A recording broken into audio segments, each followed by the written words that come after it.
Hello, my name is Dubs Weinblatt. My pronouns are they, them, theirs, and I'm the Associate Director of Education and Training for Metro New York for Keshet. I am thrilled to be the host of Keshet's virtual series, Joy and Resilience, Jewish LGBTQ Leaders on What Sustains Us.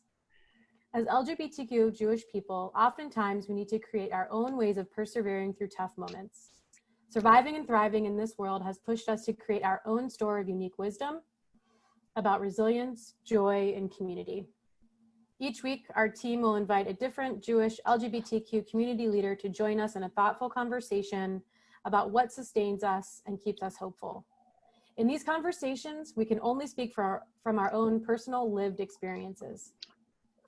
As we are here during Pride Month, we want to uplift the fact that Pride has its origins in the bold actions of Black trans women against police violence, homophobia, and transphobia. The fierce joy and celebration of the LGBTQ community has always been deeply connected with the fight for justice and survival. Today, as our country faces head-on the injustices and dangers Black and brown folks, especially Black and brown trans and queer folks, have endured for hundreds of years, we feel particularly connected to the lessons of the past and how our liberations are bound together. With me today is my colleague, Rabbi Micah Buck-Yael, who will introduce our guest. Hi, as Deb said, my name is Rabbi Micah Buck-Yael. Pronouns are he and his, and I'm the Director of Education and Training here at Keshet. And we are so thrilled to have Kate Bornstein join us today. So how do I actually go about introducing Kate?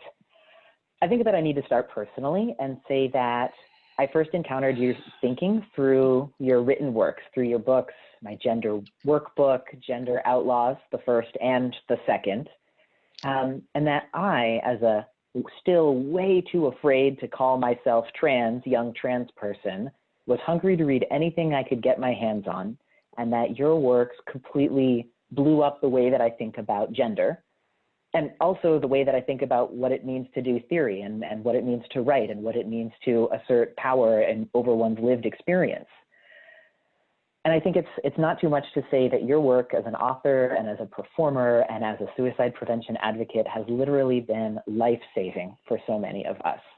And even as we're sitting here, I find it completely surreal that I get to be having this conversation with you.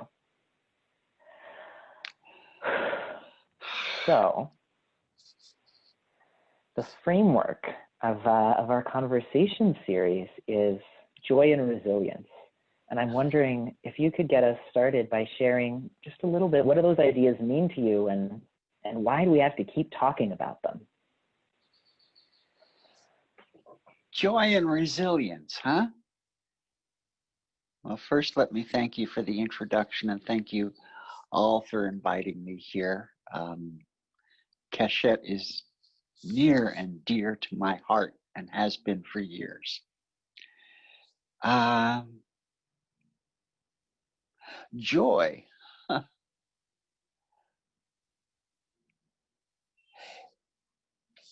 It's the whole reason we mess around with gender and sexuality.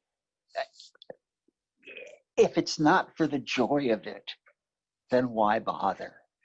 I know there are times to get very serious about it. I know there's times to dive into the activism of it, dive into the theory and the arguments and the fighting about it, but it comes down to the joy of it.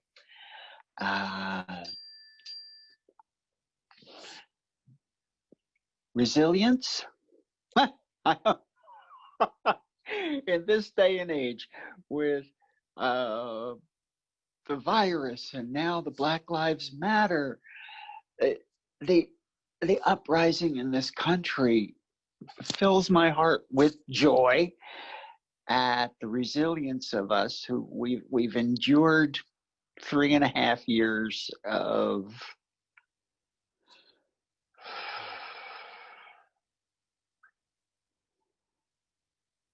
systematic dismantling of our democracy and our republic.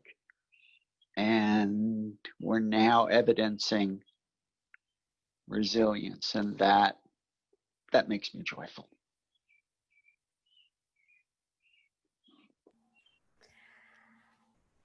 Um, I was first introduced to your work through your book, Gender Outlaw.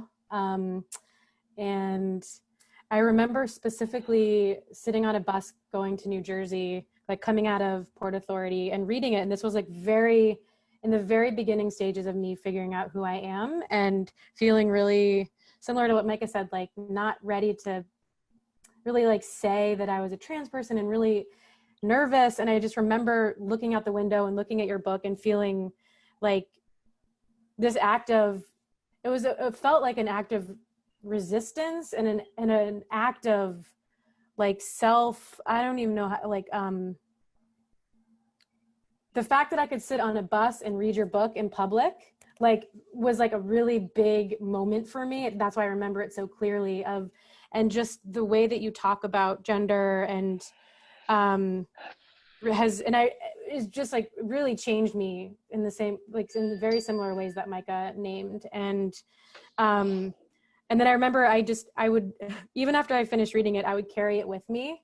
And I would like put it down and then it'd be like a conversation starter for folks. It's like, oh, what are you reading? Well, if you didn't know about this book. So I also can't believe that I get to have this conversation with you. I want to pull out a line and share it because it's something that I highlighted and underlined and sticky, which was, it was my unshakable conviction that I was not a boy or a man. It was the absence of a feeling rather than its presence. And that convinced me to change my gender. And that put into words so many feelings that I had been feeling. It's like, it was like the absence of something. And it was so incredible to see that reflected in a book, because it's like, oh, I'm not alone. Like someone else has felt this way too, and they're talking about it. And so all of that is a long-winded way of saying thank you. And also wondering in the journey of you starting to recognize and name all of these different identities and pieces of yourself that you hold, can you give us some examples of some of the joys that you felt as you were finding this, especially because you were doing it in the 80s and, writing about it, and before this was really part of the like public conversation. And so just curious, like what that felt like. I know I'm asking a lot of things. I guess let me back up. Please. I'm sorry. No. My question is, can you share with us some of the moments of joy as you were finding yourself, even though there weren't people necessarily doing the same kinds of things? Like, how were you able to find joy in something that maybe was really scary?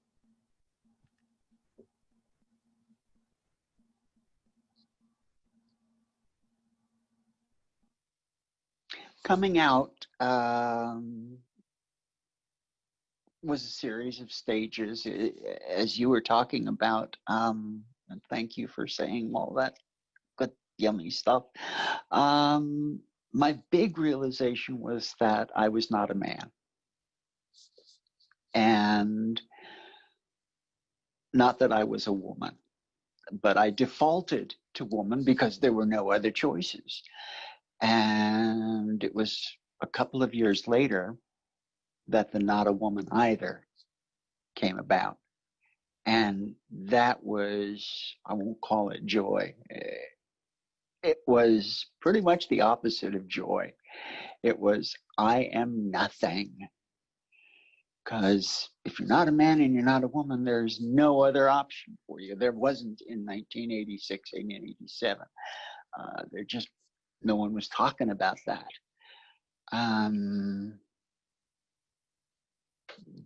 But the more I settled into what I called not man, not woman, because non-binary was not a word. And I still call myself not man, not woman. It's a complex way of describing oneself, but the most accurate I've come up with. The joy is not having any of the burden or of what it means to be a man, none of the burden of what it means to be a woman, because I'm neither of those. And I get to focus instead on, all right, what's my job here as a human being amongst human beings? And that was like fresh air. That was like breathing fresh air for the first time in my life, without all the smog of, to stretch a metaphor terribly, of gender impositions. So that was the big joy. The big joy came from embracing the idea of being nothing. Yeah, that resonates so much with me, because as a genderqueer person, really struggling with, well, if I'm not a woman and I'm not a man, what am I? And like, also, I hadn't known what the words non-binary, genderqueer were.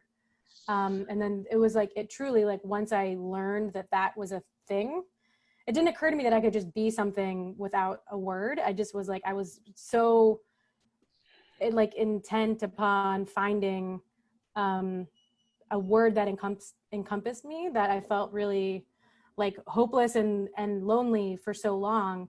And then similar to what you're saying, as soon as I found that word, was like a breath of fresh air, and like shouting from the rooftops, oh my gosh, this is me. I finally like feel settled and who I am. And it's life-changing. And so that really resonates with me.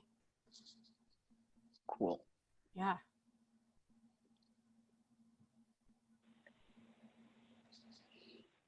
So as we talk about breaking down some of this binary thinking around man and woman and gender and identity, it occurs to me that there's also this other way in which your writing breaks down binary thinking. I mean, you talk about your writing style itself being a transgender writing style, and you know, when we open your books, there are different voices and different ways of approaching information, and Twitter feeds and IM conversations and pirates that pop into the narrative and take us along. And I mean, before I name what that does for me as a reader, which is huge, I'd love to know about, because that feels like a very specific choice, and I'd love to know about how that voice moves forward, what you need to say. That voice, what do you mean? Not speaking the multiplicity of voices? Right. And the bringing in of voices alongside yours. Mm.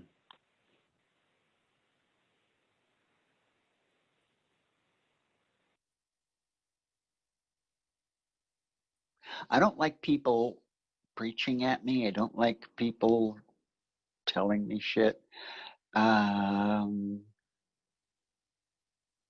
And it became so obvious to me early on that I didn't discover a damn thing.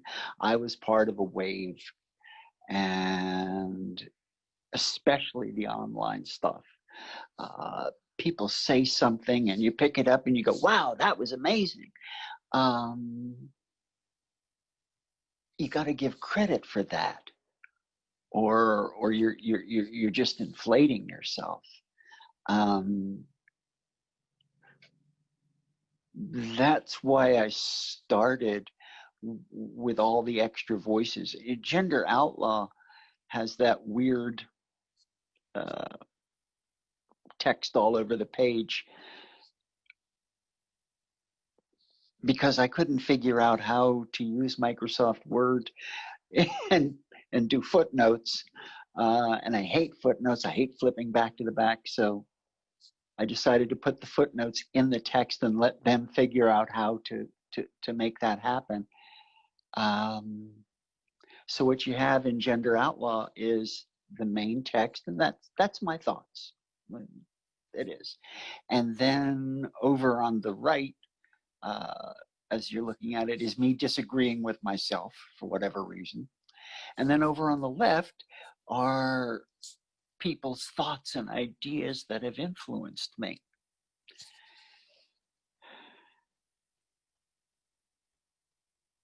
Thoughts and ideas and how we influence each other have a striking resemblance to a phenomenon in the physical universe called quantum entanglement.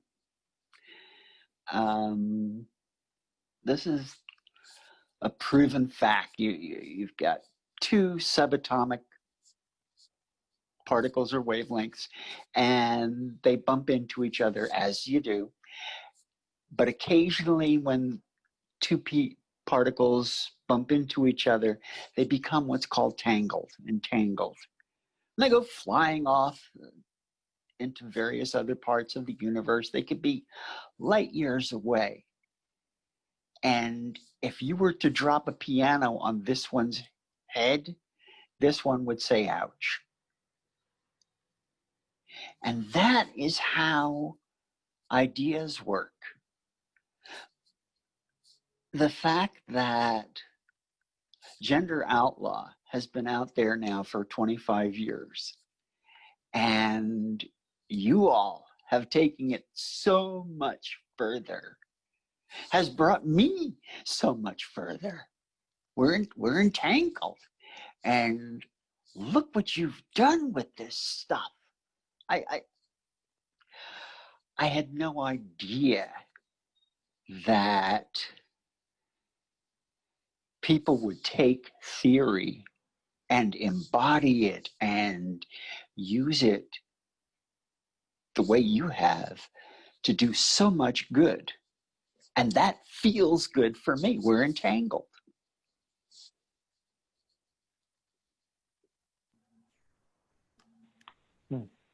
It's such a powerful way of looking at it, and also such a powerful way of naming.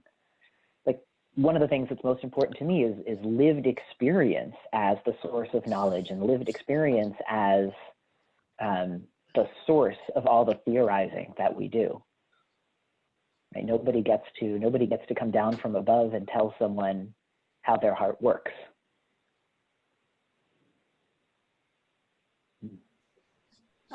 You mentioned just like how we influence each other and the entanglement. And when I was watching the Dylan Marin interview with you, sitting in bathrooms with trans people, which is so delightful. And for all of you watching or listening, please watch this video. It's so funny, but important. And you say at the end to Dylan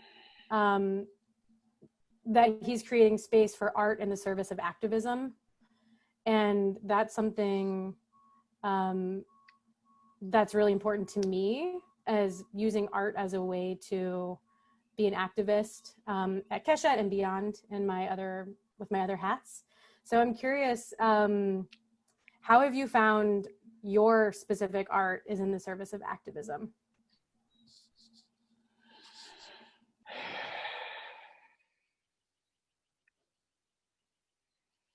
Art, getting back to joy, doing my theater is my primary art form, and it gives me so much joy to do it.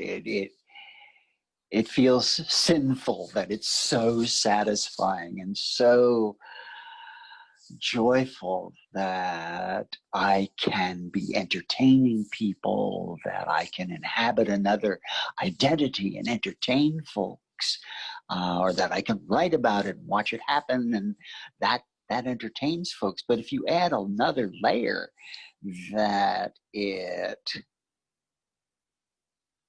helps folks find their freedom, like, you got all the ingredients for, the perfect day job. It's I'm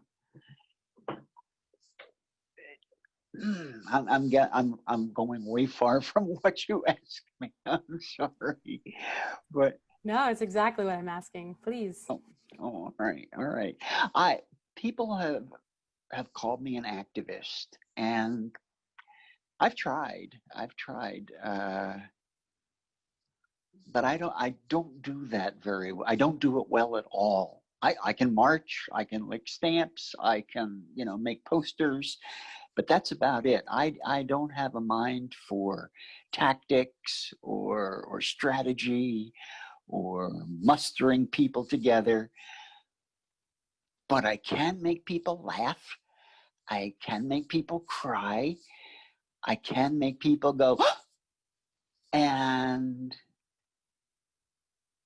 if I find someone whose message is really getting people together and getting people on the right track, if I can use that to help their message, then I'm an artist in service to activism.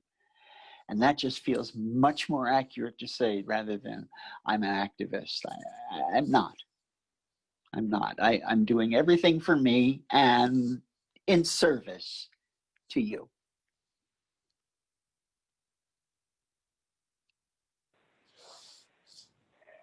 That makes me think of something else, which is that for so long we've been living in this world that has injustice and violence and pain and hurt, and sometimes particularly as queer and trans people.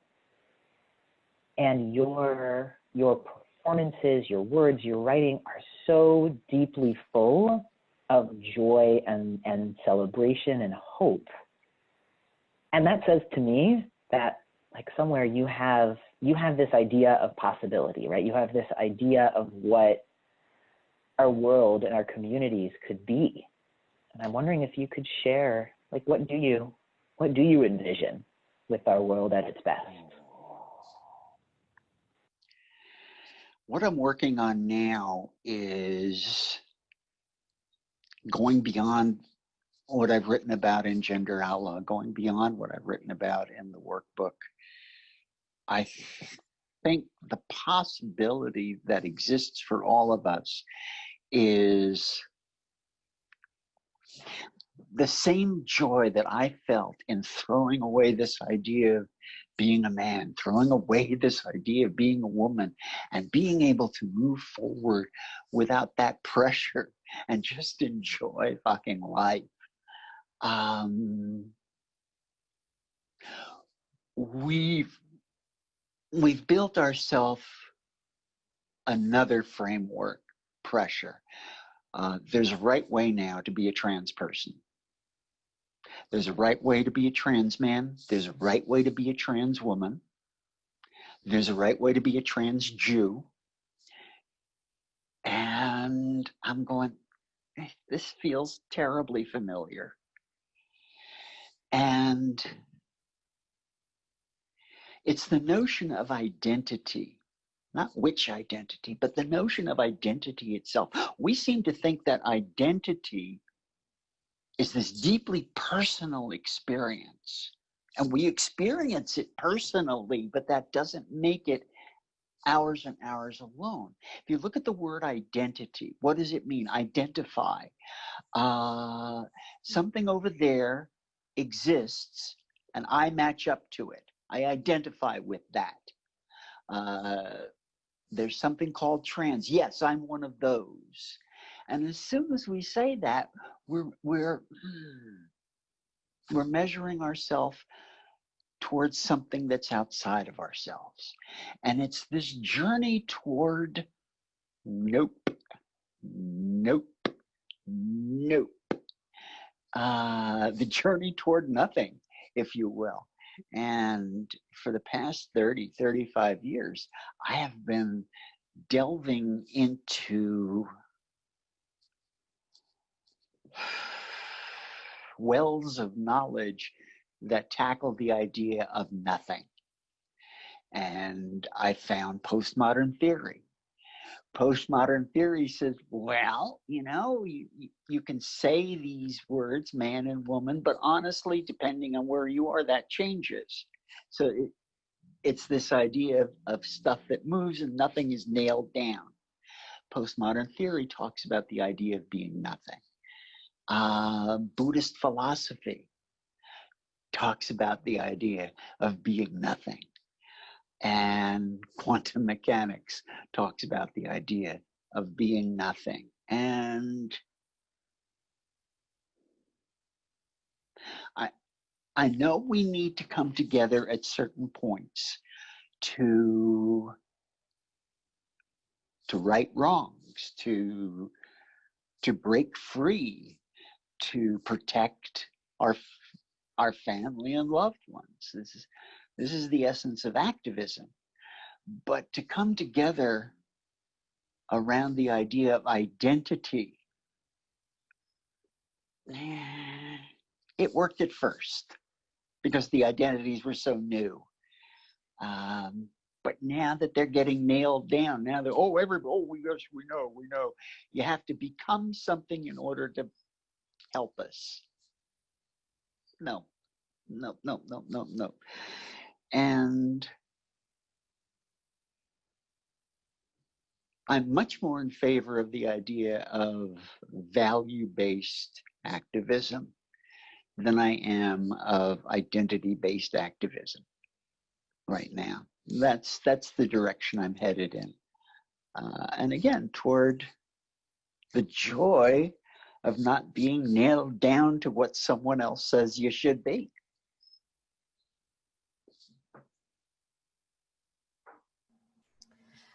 I know for me, like the first finding the word was really really liberating, because I finding the word genderqueer, I mean, but then I have found in the 6 years since finding that word, the less attachment I have to it, which is, I feel kind of maybe what you're saying a little bit of, like finding it because I needed it to like find myself. And then once I was able to ground myself in myself, then I could get rid of all the expectations and the words. That just happens to be the word that's closely-ish connected to me, but like feeling freer, and I can actually embody anything I want because that's just who I am, and it doesn't have to be anything in particular. Is that essentially what you're saying?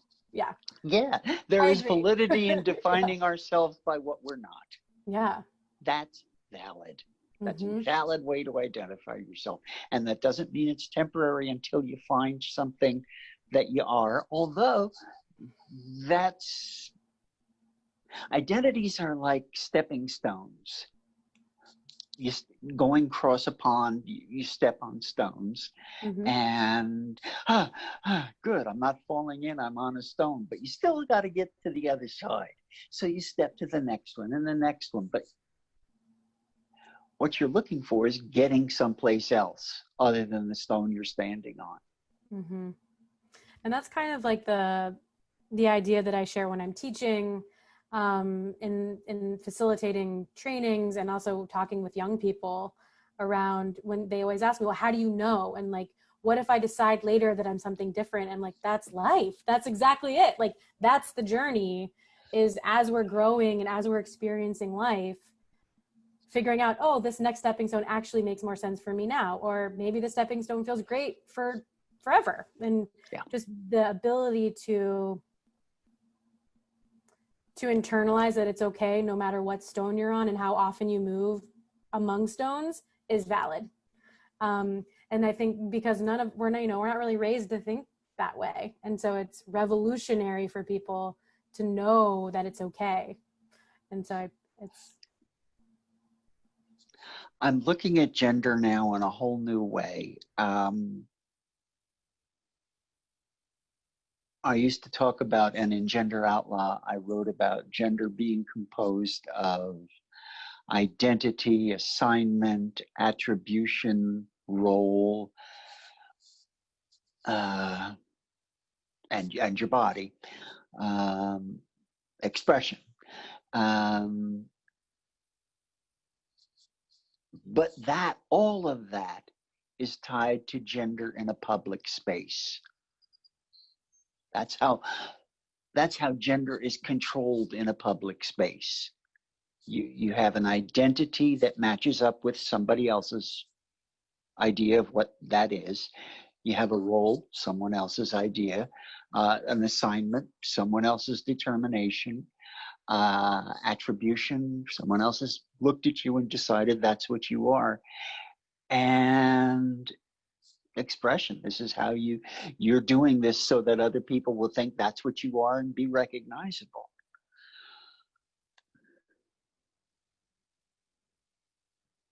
I'm looking now at the idea that gender has two basic causes and one basic necessary condition. The two basic causes of gender are your body and your mind. Can't do gender without those. That's like the irreducible minimum. And because they have to be somewhere and some when, the necessary condition for gender is space-time. As soon as you say something is located in space and time, you're saying that that something is in a continuous process of change. Always, always.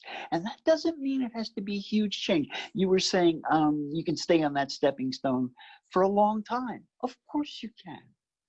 You know, someone goes through a transition and says, oh, I'm a man. Oh, got it. I'm a man.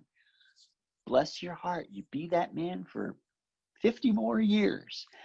But subtly, the kind of man you are is changing moment by moment by moment by moment.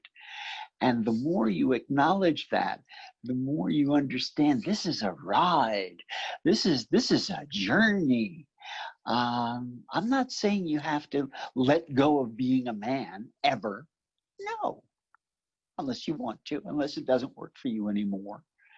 But do understand that every moment you're changing.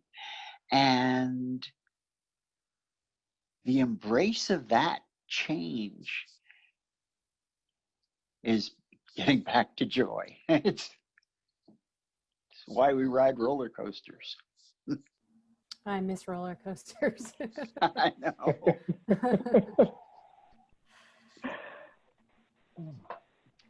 I love that. And it gets me thinking a little bit about the way you talk about spirituality, not necessarily as being defined by religion or practice or text, but you talk about there being the spiritual component in journeying through this world.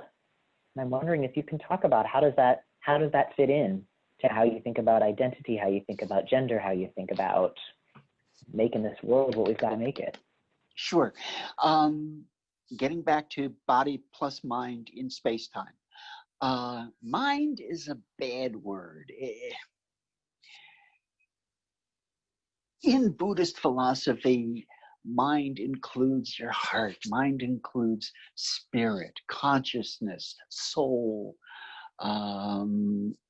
anything that's basically formless. And we say spiritual journey.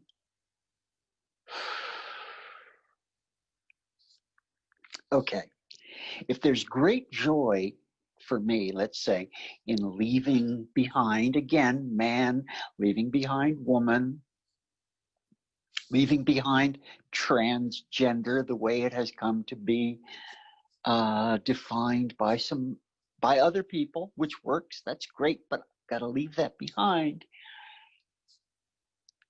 What happens when we die? We leave behind the body. So all of this journeying, all of this goodbye to stuff, goodbye man, goodbye woman, goodbye whatever else I'm trying to be or have been, is a rehearsal for the moment of death. When the great big goodbye, everything you've ever had is gone, including friends, including family, including your best friend, including your dearest lover, including everything you've ever worked for. It's gone.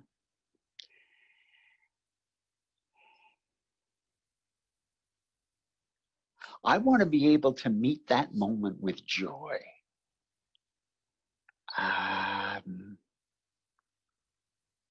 because it's the biggest mystery. I want to be there for it without going, oh, but I missed this. I missed that. Oh, if I can't have this. So getting used to saying goodbye to stuff, getting used to going, okay, nothing, is a moment of preparation for death. And frankly, one of the things that you can honestly say every single person has in common is they're going to die. And the other thing you can say is nobody knows the exact moment of their death. Nobody does. Even people who try to kill themselves. You don't know when the moment of death actually is going to happen for you. You don't. You don't even know if you're going to succeed.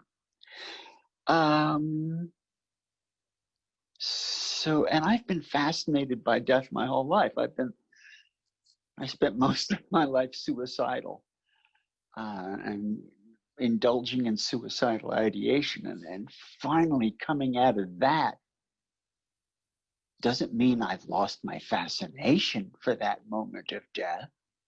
I'm no longer in a rush to get there, but I see my life as a rehearsal for that moment.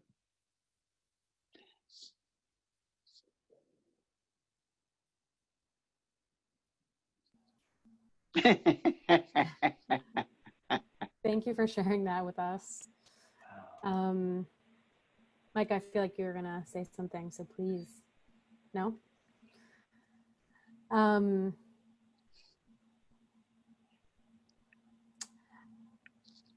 Kate, what gives you hope?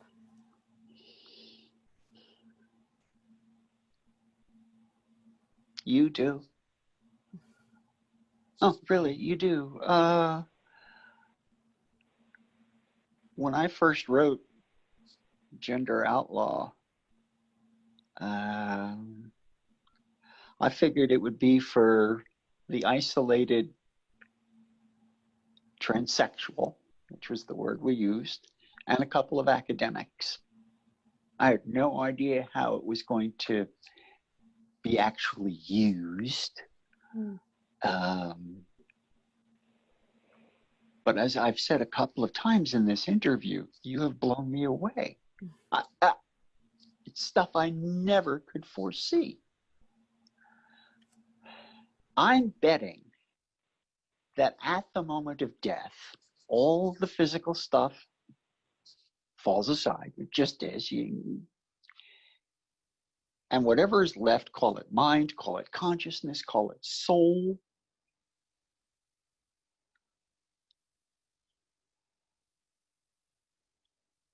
call it a sublime continuum. Something keeps going. Bits and pieces of who you are. It's very much like the way Time Lords regenerate. It just is. And I'm referring to the television show Doctor Who. All of a sudden, there's a new person, a new aggregate of consciousness and form that's not the same. It's not an evolution. Again, these are the oldest questions. These are the oldest ideas. And I'm assuming, call it roughly reincarnation, if you will, or regeneration, whatever. I'm looking forward to regenerating into the world you all are building, because I see your good heart, and I see you're using these ideas of queer, of no, I won't, be that kind of man or woman the way you set up. You're building a world that's based on that. I never foresaw that. It was theory. You know? You are building the world. I look forward to being reborn into that world. That's Wow. what gives me hope. That's really powerful. Thank you for sharing that. Yeah. Wow. Amen. Amen. Amen. I feel like we could talk and think and dream for hours. And I think that we don't have hours. No. But I would love, I mean, I can't think of a better moment to start wrapping up on than the thought of the world that we're going to build. So with that, I wanted to take us into, we promised that we would close the conversation with some more lighthearted, more rapid fire kind of questions. I'd love to take us into that moment. So are you ready? No, but go ahead. Nope. Fair enough. Do you have a favorite food? Pizza. Ooh. Pizza's the best.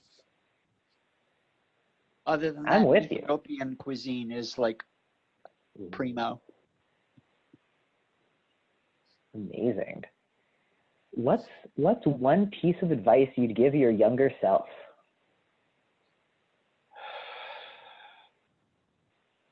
I would say, baby, everything changes. Everyone changes. It's all changing all the time. Keep that in mind. I love it. Do you have a favorite accessory?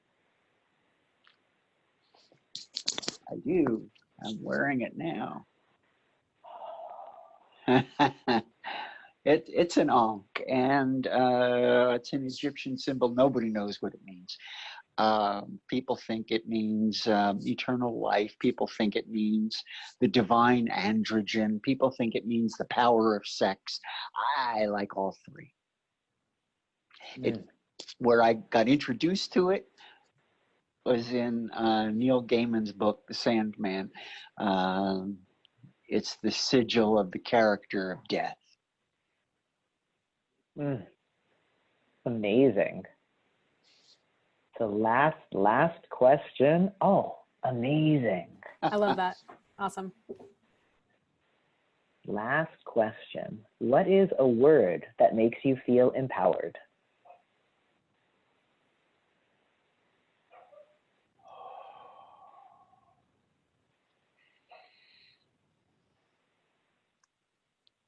Change.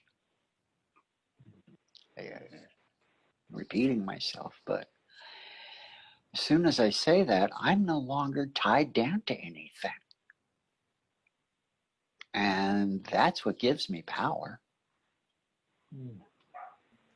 Wow. I love that. Yeah. Good questions. Good lightning round. Thank you so much for joining us today, Kate, and for sharing. This was such a treat and a delight, and what an honor. Back at you. And I mean that. The work you're doing